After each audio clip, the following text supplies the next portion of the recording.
You actually have an amazing story, and people don't often hear it, but you weren't a person that had tons of opportunities in your life, and you've turned this into quite the industry. Can you just talk a little bit about your personal background?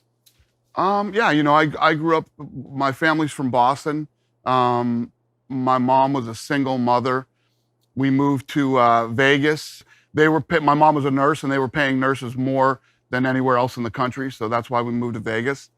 And, I went to school there for a couple of years, then went and lived with my grandparents in Maine, and ended up back in Boston. And when I was 18 years old, I was a bellman at the Boston Harbor Hotel. And one day I was standing in the lobby, and I was like, what the hell am I doing here? It was good money, great hotel, great place to work, great place to stay.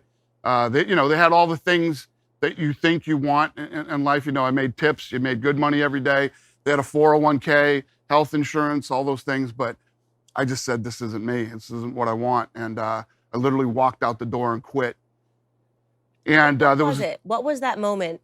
Was there a specific thing that happened, or just in your head, you just said, I'm done with this? Yeah, I always wanted to be, I loved fighting, and I always wanted to be in the fight business. And I'll never forget it as long as I was standing in the lobby one day. You know how that is. You work at a hotel, you got to stand up against the lobby like this, wait for people. Can I help you with your bags?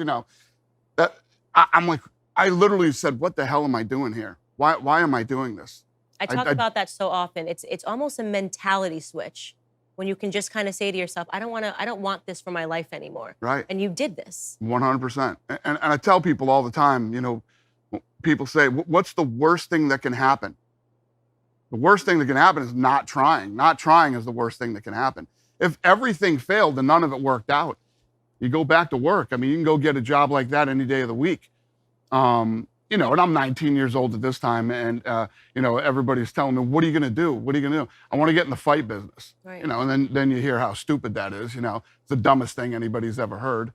But it was what I wanted to do. It was what I knew, that no matter what happened, when I got out of bed every day, I was going to be happy doing what going to work and doing what I love to do.